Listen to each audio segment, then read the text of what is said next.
Hello, good morning, everybody. Now I am going to teach you the topic essential diagnostic and therapeutic modern agents required in the Netri Chikitsa.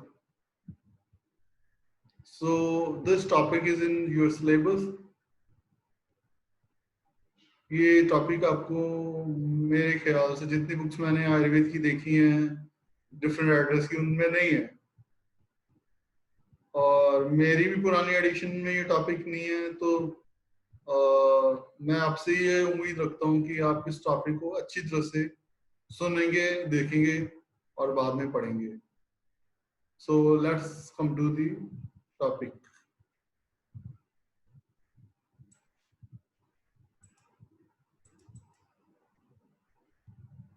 तो my present topic is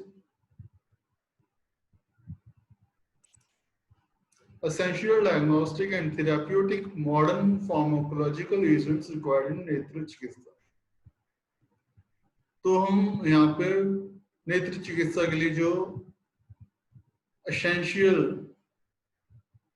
diagnosis और treatment के लिए modern pharmacological agents चाहिए हैं उनकी हम discussion करेंगे।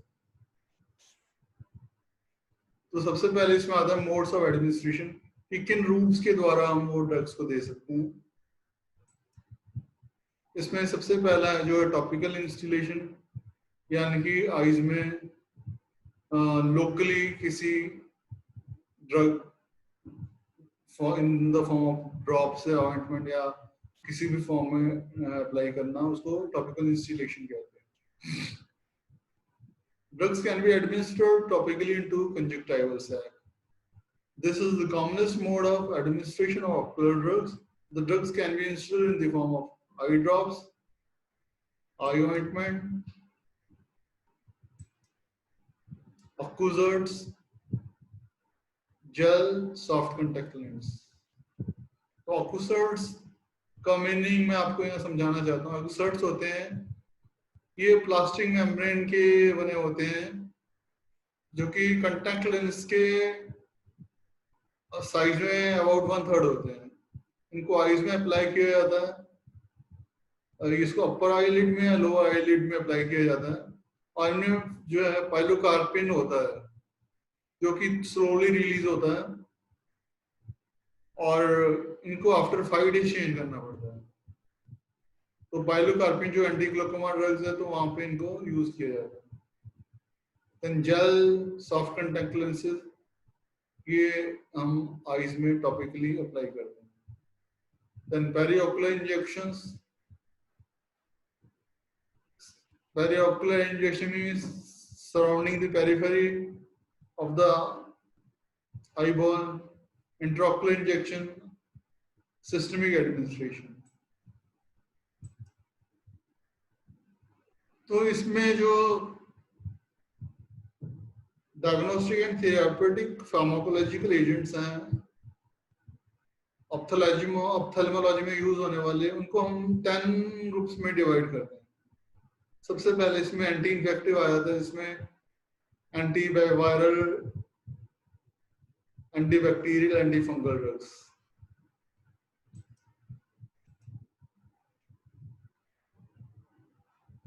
Second जो है वो एंटी इंफ्लेमेटरी ड्रग्स है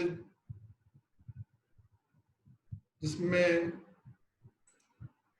corticosteroids and non steroidal anti inflammatory drugs आता है। थर्ड ग्रुप की ड्रग है वो mydriatic and cycloplegic drugs. Mydriatic drugs वो है जो पीपल को डायलेट करती हैं एंड साइक्लोप्लाजिक ड्रग्स वो हैं जो अकोमोडेशन का पैरालाइसिस करती हैं या उसको स्पाज्म करती हैं।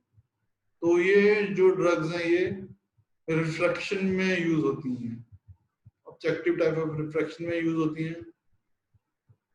Then anti glaucoma drugs.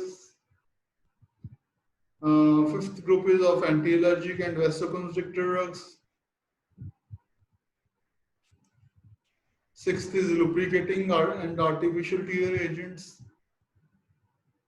जो कि ड्राई आइड सिंड्रोम में यूज की जाती हैं। देन इंट्राओकुलर इरिगेटिंग एजेंट्स, ये सर्जरी में यूज होते हैं। देन विस्को इलास्टिक एजेंट्स, ये भी इंट्राओकुलर सर्जरीज में यूज होते हैं। Then antivascular endothelial growth factor agents, और इसका शॉर्ट फॉर्म है एंटी-बीईजीएफ। ये भी जो है सर्जरीज में भी यूज होते हैं और न्यू वेस्कुलराइजेशन को भी प्रिवेंट करते हैं। Then dye is used in ophthalmology. Different dye kinds of dyes को ophthalmology में यूज किया जाता है।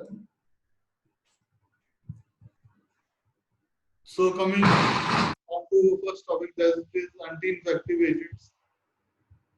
इसमें फर्स्ट जो एंटीबैक्टीरियल एजेंट्स हैं, जिसमें सल्फोनिमाइड्स,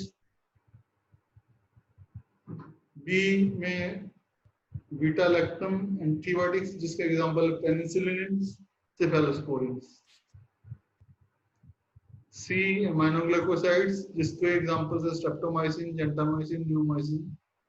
D tetracycline, then chloramphenicol. Polypeptides, जिसमें neosporin, polymyxin B and colistin drugs आती हैं। Then fluoroquinolones.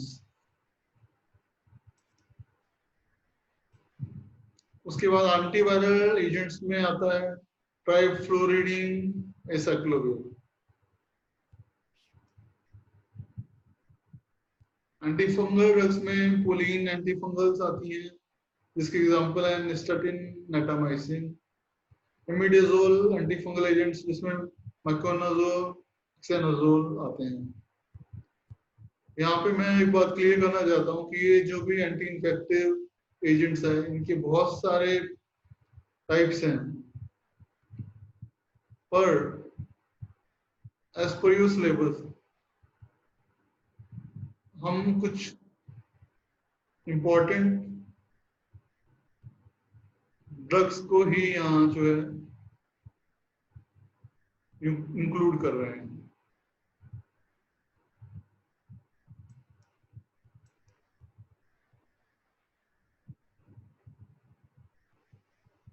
Then pyridine, that is flucloxacin, silver compounds, जिसमें सिल्वर सल्फाडाइजाइन आता है। Second is anti inflammatory drugs, जिसमें कॉर्टिकोस्टेरॉइड आते हैं। इसमें ग्लूकोकॉर्टिकॉइड्स, जिसके एग्जांपल हाइड्रोकॉर्टिसोन है, कॉर्टिसोन है। देन मिनरल कॉर्टिकॉइड्स, जिसके एग्जांपल फ्यूरोकॉर्टिसोन है। Then non steroidal anti inflammatory drugs, first system में यूज में एस्पिरिन है, एवोफ्रिन, प्रोफिन है, तो और बहुत सारी हैं जिनका आपको भी पता होगा। तो यहाँ हम सिलेक्टिव स्टडी के लिए ले रहे हैं topic. Then mydriatic and cycloplegic drugs, ये वो ड्रग्स हैं जो पीपल को डायलेट करती हैं और साइक्लोप्लेजिया यानी कि पैरालिसिस ऑफ अकोमोडेशन को करती हैं। तो इसका एग्जांपल है 1% एट्रोपिन आई ड्रॉप्स और ointment, 2% homatropine eye drops, 1% cyclopentolate eye drops. Fourth जो ग्रुप की ड्रग है वो एंटीग्लूकोमा ड्रग्स आती हैं। इसमें पैरासिम्पैथोमिमेटिक ड्रग्स, जिनको मायोटिक्स कहते हैं, इसका बेस्ट एग्जांपल जो है वो पाइलोकार्पिन है, जिसमें मैंने अभी आपको थोड़ी देर पहले बताया था कि अबुसेट्स में जो यूज होता है। एंड सिम्पैथोमिमेटिक ड्रग्स, जिनको एड्रेनर्जिक एकोनिस्ट भी कहते हैं, इसका एग्जांपल है एपिनेफ्रिन। देन बीटा ब्लॉकर्स, इसका एग्जांपल है जो टाइमोलॉल। देन कार्बोनिक एनहाइड्रेस इनहिबिटर्स, इसमें एसिटाजोलामाइड आता है। देन हाइपर ऑस्मैटिक एजेंट्स में मैनिटोल, देन प्रोस्टाग्लैंडिन में ट्रेवावोप्रोस्ट। देन कैल्शियम चैनल ब्लॉकर, जिसमें ब्राप्टमिल आई ड्रॉप्स आती हैं। तो फिफ्थ ग्रुप की जो ड्रग है वो एंटी एलर्जिक एंड वासोकंस्ट्रिक्टर ड्रग्स हैं।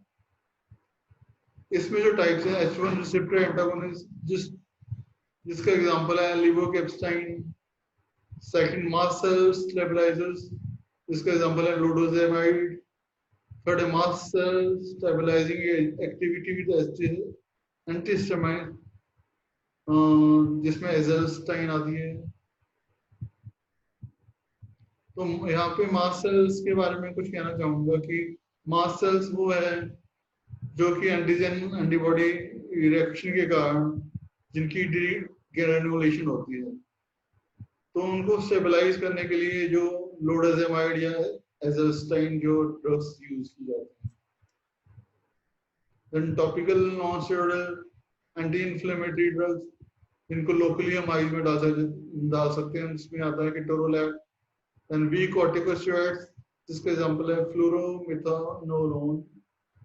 देन ओरल हिस्टामाइन्स, जिसका एग्जांपल है सिट्रोजिन। और भी बहुत सारे हैं, सिनर्जिन है, फेक्सोफेनाडाइन है। तो हम लिमिटेड यहाँ पे टॉपिक्स में ड्रग्स को ले रहे हैं, एग्जांपल्स को ले रहे हैं। देन इम्यूनोमोड्यूलेटर, जिसमें साइक्लोस्पोराइन आता है। सिक्स्थ जो ग्रुप की ड्रग है वो है lubricating and artificial figure agents. ये dry eye syndrome, computer vision syndrome आदि में यूज होती है। इसके एग्जांपल्स हैं 0.7% hydroxy propyl methyl cellulose, 0.3% hypromellose and polyvinyl alcohol. Seventh group की ड्रग जो है intraocular irrigating agents. Intraocular irrigating solutions are essential drugs for intraocular surgery. These are aqueous solutions required for different pharmacological action. तो मैं ये पहले भी बता चुका हूँ कि इंट्राओकुलर इरिगेटिंग एजेंट्स हैं जो इंट्राओकुलर सर्जरीज के लिए इम्पोर्टेंट और मोस्ट एसेंशियल ड्रग्स में से आती हैं। तो इनके जो इम्पोर्टेंट फंक्शंस हैं वो हैं maintain moisture of the ocular tissue, maintain anatomical and physiological integrity, maintain corneal transparency, maintain intraocular pressure during surgery, then provide cellular nutrients required for prolonged intraocular surgical procedures. तो कितने सारे काम ये करते हैं इंट्राओकुलर इरिगेटिंग एजेंट्स। आई इसकी जो है उनको मॉइस्चर प्रदान करते हैं, उनकी एनाटॉमिकल और फिजियोलॉजिकल मेंटेनेंस रखते हैं, कॉर्नियल ट्रांसपेरेंसी को मेंटेन करते हैं, इंट्राओकुलर प्रेशर को सर्जरी के ड्यूरिंग मेंटेन करते हैं, और न्यूट्रिएंट्स को प्रोवाइड करते हैं उन सर्जरीज में जो कि प्रोलॉन्ग्ड होती हैं, जो लंबे समय तक चलती हैं। इसके एग्जांपल है available intraocular irrigating agents are lactated Ringer solution, then balanced salt solution. Eighth group की ड्रग्स जो है वो विस्को इलास्टिक एजेंट्स। ये ड्रग्स जो हैं ये इंपॉर्टेंट होती हैं और एसेंशियल होती हैं for microophthalmic surgeries such as intraocular lens implantation. जब आर्टिफिशियल लेंस को इम्प्लांट करना होता है तब विस्को इलास्टिक एजेंट्स की नीड होती है, because it involves the risk of involuntary intraocular tissue damage during intraocular manipulation.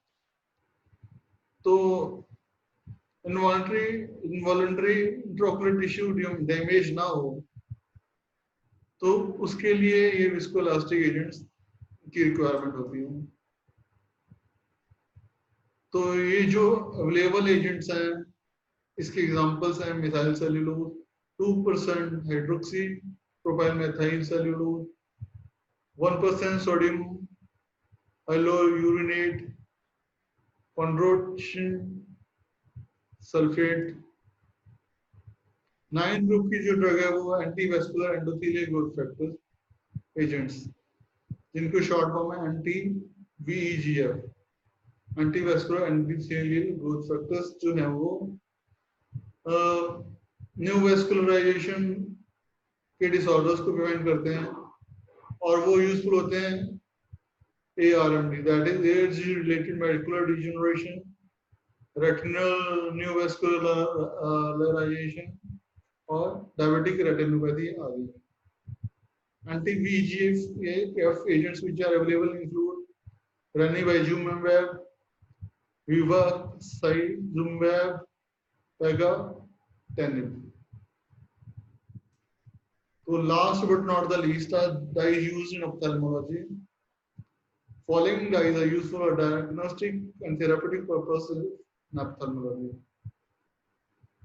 इसमें सबसे पहले है fluorescein sodium, then फ्लोरोरेक्सोन, indocyanine green, fourth है rose bengal and lasamine green, trypan blue, then sixth is vertiforfin.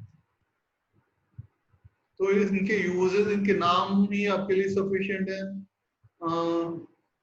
तो ये हम इनको एक बार पढ़ लेते हैं और ये आपके सिलेबस के बियॉन्ड टॉपिक है. हाँ, फ्लोरोसिन सोडियम के बारे में आपको पता होना जरूरी है. It is the most commonly used and essential dye applied in ophthalmology. ये मोस्ट कॉमनली यूज और एसेंशियल डाई है जो ऑप्थेल्मोलॉजी में यूज होती है. इसकी स्ट्रिप्स को जो है प्रेफर किया जाता है, यूजफुल ज्यादा होती हैं. इनके जो वर्क है या फंक्शन है वो है staining of cornea to detect ulcers and abrasions, lacrimal test to detect tear film breaks. अगर टीयर फिल्म में कोई ब्रेक है तो उसके लिए टेस्ट में यूज आता है. Then applanation tonometry, intraocular pressure को मेजर करने की जो applanation मेथड है उसमें यूज होता है. Then rigid contact lens fitting में, साइडल्स टेस्ट में, फंडस फ्लोरोसिन एंजियोग्राफी में, आईएस एंजियोग्राफी में, और एड्स जो है विट्रस फ्लोरोफेटोमेट्री में यूज होता है जो फ्लोरोसिन सोडियम. सेकंड जो है वो फ्लोरोरेक्सोन है.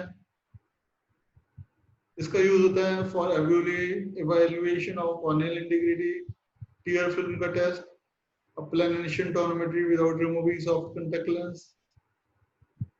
तो इसमें जो टोनोमेट्री है सॉफ्ट कंटेक्ट लेंस को विदाउट रिमूव करके भी की जा सकती है. थर्ड है जो एंडोसाइनिन ग्रीन. इसके जो एप्लीकेशंस हैं जहाँ पे यूज होता है वो fundus angiography, enhanced anterior capsular axis, enhanced posterior capsular axis. ये जो capsular axis है ये कैटरैक्ट के सर्जिकल टाइप्स में आते हैं, उनका ये स्टेप होता है. ECC के जो एक्स्ट्रा कैप्सुलर कैटरैक्ट एक्सट्रैक्शन के स्टेप्स में आता है ये. Then rose bengal and lasamine green. These dyes are used in ocular surface disorder, mainly dry eyes. तो इनको dry eyes में यूज किया जाता है. dry eye syndrome में, computer vision syndrome में ये dyes को यूज में लिया जा रहा है. Then fifth is trypan blue. It is commonly used to dye to enhance the visualization of anterior lens capsule during cataract surgery. It is specifically indicated in mature and hypermature cataract when red reflex is not visible. तो anterior lens capsule को visualize करने के लिए cataract surgery के दौरान इसको trypan blue dye को use किया जाता है. और इसका यूज ज्यादा तब होता है जब मैच्योर और हाइपरमैच्योर कैटरैक्ट में रेड रिफ्लेक्स जो है वो नहीं दिखता. Then vertiporfin, it is used in photodynamic therapy for wet AMD. तो wet age related macular degeneration में इसका यूज किया जाता है. Thank you very much. Thank you very much for listening to this lecture. तो इसको अच्छी से पढ़ लेना क्योंकि ये आपके सिलेबस में है और वैसे भी नॉलेज के पर्पज से भी ये टॉपिक आपको आना चाहिए. तो इसके बारे में स्टडी अच्छी तरह से करना और अगर कोई क्वेश्चंस हो तो उनको नोट कर लेना। जब भी हम वापस क्लास में आएंगे या इंटरेक्शन होगी हमारी, तो वहाँ पे आप मेरे से क्वेश्चन पूछ सकते हैं। I will be ready to answer every question of yours. So thank you. Thanks a lot for listening. Have a nice day. Thank you. धन्यवाद।